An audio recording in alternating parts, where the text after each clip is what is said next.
వదిలి వెళ్ళకే నా రాక్షసి పార్ట్ 43. విరాంష్ అతనిలో మౌనం. నాన్న ఎన్నాళ్ళు ఇలా మాతో మాట్లాడకుండా బాధ పెడతావు అని అంటున్న మహేష్ గారిని పట్టించుకోకుండా వెళ్ళిపోతాడు. ఏవండి వీడు కాలేజ్కి కూడా వెళ్ళడం లేదు.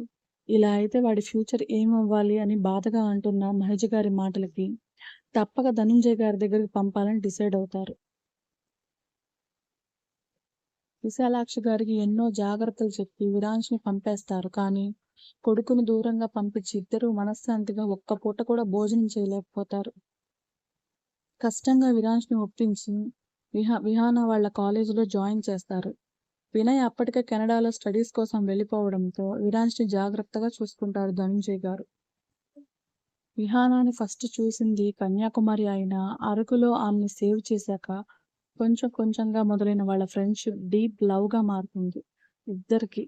కానీ ఎవ్వరూ బయటపడరు. కరెక్ట్ టైం కోసం వెయిట్ చేస్తుంటారు. మొత్తం విన్న విహానాకి లోపల బాధ ముళ్ళులా గుచ్చుతుంటే వాళ్ళిద్దరూ సంతోషంగా ఉన్న రోజులు గుర్తురాగానే కళ్ళల్లో నీళ్లు తిరుగుతాయి. వదినా ఈ విషయం నేను చెప్పాను అని అన్నయ్యకి చెప్పకు ప్లీజ్. చెప్పను అని కిందకి వెళ్ళిపోతుంది. విరాంష్ కోసం చూసిన ఆమెకి శివతో సీరియస్గా ఏదో మాట్లాడుతూ కనిపిస్తాడు. తనకి అమ్మా నాన్న ప్రేమ ఏ టైంలో అయితే దూరమైందో అదే టైంలో విరాంష్ కూడా ఒంటరిగా గడిపాడు అని తెలిసి బాధగా అనిపిస్తుంది. కానీ ఒక్క క్షణం మహేష్ గారు గుర్తుకు రాగానే ఫ్యామిలీ కోసం తన కన్న ప్రేమను కూడా పక్కన పెట్టిన ఆమె తీరు విహానాకి చాలా గర్వంగా అనిపించింది. శివతో మాట్లాడాక పక్కకు చూసిన విరాంష్కి తననే చూస్తున్న విహాన కనిపించగానే ఏంటి అన్నట్టు కళ్ళెగరేస్తాడు. ఏం లేదు అని లిప్ మూమెంట్ ఇచ్చి మహేష్ గారి దగ్గరకు వెళ్ళిపోతుంది. మేడం ఏదో ఆలోచిస్తున్న మహేష్ గారు విహాన పిలుపుకి దగ్గరికి రమ్మని పిలిచి లేచి కూర్చుంటారు. ఇప్పుడు ఎలా ఉంది మేడం? నేను బాగానే ఉన్నాను తల్లి. నువ్వు మా కోసం హాస్పిటల్లో ఇబ్బంది పడడం ఏం బాలేదు. ఇంటికెళ్ళు, నేను సార్ తొందరగా వచ్చేస్తా. లేదు మేడం, మీరు డిశ్చార్జ్ అయ్యాకే ఇంటికి వెళ్దాం ప్లీజ్ అని మహేష్ గారి చెయ్యి పట్టుకుంటుంది.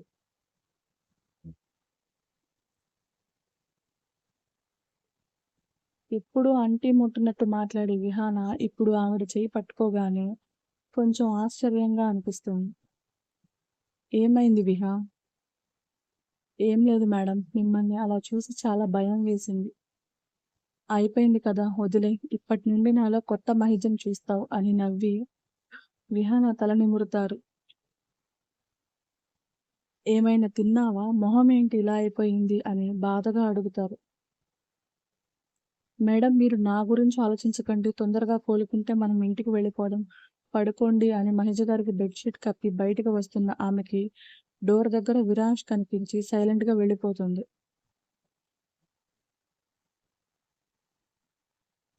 ఆమె వెనకే వచ్చిన విరాంష్ ఏమైంది విహా అని నార్మల్గా అడుగుతాడు.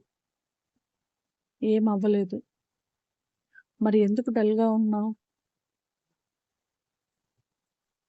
డల్గా ఉండక ఎగిరి గంతులు వెయ్యాలా అని విసుగ్గా అడుగుతుంది. ఎందుకే అడ్డంగా వాగుతావు? ఇప్పుడు నేనేమన్నాను? నువ్వు నిలువుగా పొడుగ్గా ఉన్నావని నేను అడ్డంగా వాగుతున్నాలే అని వెటకారంగా చెప్పి సోఫాలో కూర్చుంటుంది. హుష్! ఒక్క మాట అడిగితే ఎంత వంకరగా మాట్లాడుతున్నావే బాబు అని విసుగ్గా ఆమె పక్కన కూర్చున్నాడు. అతని మాటలు తనకు అవసరం లేదు అన్నట్టు ఏదో ఆలోచనలో ఉండిపోతుంది. ఆమె ఆలోచన ఎందుకో అర్థం కాక సైలెంట్గా ఫోన్ చూస్తున్న విరాంష్కి కుసుమ నుండి కాల్ రావడంతో బయటికి వెళ్ళిపోతాడు. హలో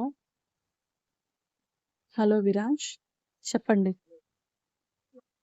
ఇంటికి ఎవరో వచ్చారు, నువ్వు పంపించావని చెప్తున్నారు అని కంగారుగా అంటున్న ఆమె మాటలకి టెన్షన్ పడకండి, నేనే పంపాను.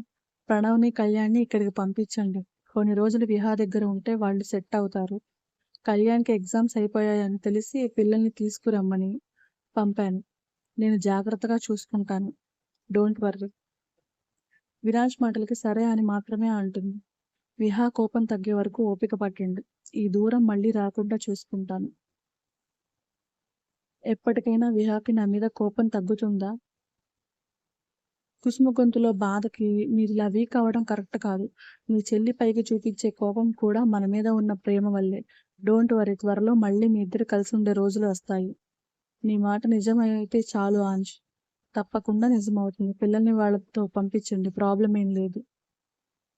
అలాగే అని ఫోన్ పెట్టేసిన కుసుమ కళ్యాణ్ వాళ్ళకి విషయం చెప్పి లగేజ్ ప్యాక్ చేసి విరాంజ్ పంపించిన సెక్యూరిటీతో పంపిస్తుంది. పర్సనల్ చాపర్లో పిల్లల్ని ఢిల్లీ తీసుకొచ్చాక వాళ్ళని తన గెస్ట్ హౌస్కి సేఫ్గా చేర్చి విహా నా కోసం వెళ్తాడు. విహా, ఏంటి? బయటికి వెళ్ళాలి, రెడీ అవ్వు. ఎక్కడికి? చెప్తాను, ముందు రెడీ అవ్వు. నాకెక్కడికి రావాలని లేదు, విసిగించకు. నాతో వస్తే ఇందాక అన్నట్టు నిజంగా ఎగిరి గంతేస్తావు. ఎంతగా అతను వంక చూస్తుంది విహాన. ఏయ్, టైం లేదు పద అని ఆమె చేయి పట్టుకొని వాష్రూంలోకి తోస్తాడు. వీడి పైత్యం పిచ్చి లేపుతున్నాడు అని విసుగ్గా అనుకుని కొంచెం ఫేస్ వాష్ చేసుకుని బయటకు వస్తుంది. పద వెళ్దాం అని ఆమె చేయి పట్టుకొని లాక్కెళ్ళినట్టే బయటికి తీసుకెళ్లి కార్ స్టార్ట్ చేస్తాడు. ఇప్పుడైనా చెప్పు, ఎక్కడికి వెళ్తున్నాము? కొంచెం ఆ నోటికి రెస్ట్ ఇవ్వవే. నువ్వు రెస్ట్ ఇవ్వనివ్వకుండా ఏదో ఒక తలనొప్పి తెస్తావుగా. సడన్ గా కార్ ఆపేసి ఆమె వంక చూస్తాడు. ఇప్పుడు కార్ ఎందుకు ఆపావు?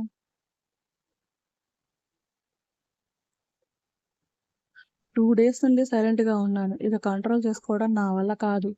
ముందు ఇలా రా అని విహానాన్ని ఒళ్ళోకి లాక్కొని ఇద్దరి పెదవులు కలిపేస్తాడు. అతని భుజాలకేసి కొడుతున్న ఆమె చేతుల్ని బంధించి పసుక్కుమని బుగ్గ మీద కొరికి మళ్ళీ పెదవులు అందుకుంటాడు. ఒక 15 మినిట్స్కి ఇద్దరి పెదవులు వేరవుతాయి. విరాన్స్ని చంపేసేలా చూస్తూ ఇడియట్ అని ఇష్టం వచ్చినట్టు కొడుతుంది. ఒసేయ్, ఎక్కువ చేస్తే నీకు నరకం ఇక్కడే చూపిస్తా. చూపించరా, చూపించు ఎద్దవ్వ. ఊరికే మూతి నాగకపోతే కాస్త పద్ధతిగా చావచ్చుగా అని గయ్యమంటుంది. హష్, మొగుడంటే భయం లేదే నీకు? రాకాసిలాగా అరుస్తున్నావు అని కచ్చగా అని కారు స్టార్ట్ చేస్తాడు. దారి మొత్తం విహాన తిట్లు, విరాంష్ ముద్దులు, గిచ్చుళ్ళు, కొరుకులతోనే ఇద్దరు గెస్ట్ హౌస్కి చేరుకుంటారు. అసలు ఎక్కడికి తీసుకొచ్చావో చెప్పవేంట్రా అడ్డపంది. అబ్బా, ఏం తిడుతున్నావే? నీకు నిజంగా మెంటల్ ఎక్కింది, డౌట్ లేదు. మూసుకొని రా అని చేయి పట్టుకుని లోపలికి లాక్కెళ్తాడు. వదులు ముందు అని విహాన గింజుకుంటున్న గెస్ట్ హౌస్ లోపలికి తీసుకెళ్లి ప్రణవ్ వాళ్ళని చూపిస్తాడు. కళ్యాణ్, ప్రణవ్ విహానాన్ని చూడగానే పిన్ని అని సంతోషంతో చుట్టేస్తారు. షాక్ తో ఫ్రీజ్ అయిన ఆమె భుజం మీద గిల్లి ఈ లోకంలోకి తెస్తాడు విరాంష్. అబ్బా, ఇడియట్ అని అతన్ని తిట్టి కళ్యాణ్ వాళ్ళని ఏడుస్తూ చుట్టేస్తుంది. ప్రణవ్, ఎలా ఉన్నావు నాన్న? ఇక్కడికి ఎలా వచ్చారు? మీ అమ్మ కూడా వచ్చిందా అని చుట్టూ చూస్తుంది. మీ అక్క రాలేదు, వీళ్ళు మాత్రమే వచ్చారు విహా.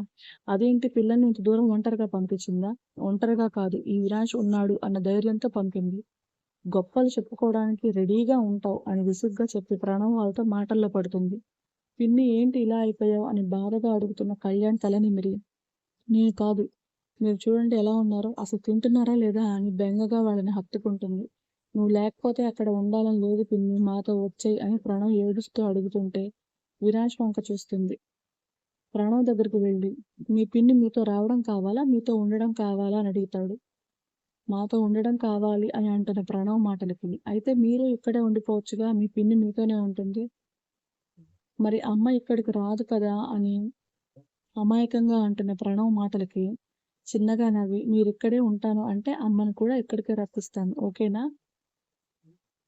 ఓకే అని నవ్వి విహాన వంక చూస్తాడు. వాళ్ళకి ఈ ప్లేస్ కొత్త, అడ్జస్ట్ అవ్వలేరు విరాజ్. అన్నీ కొత్తగా ఉంటే అలవాటు చేసుకుంటారు విహాన్. ముందే వాళ్ళని భయపెట్టకు అని గట్టిగా చెప్పి ముందు లంచ్ చేద్దాం పదండి అని ప్రణవ్ని తీసుకుని ముందు వెళ్ళిపోతాడు విరాజ్. పిన్ని, ఏంటి కళ్యాణ్? విరాజ్ గారి మీద కోపం పోలేదా?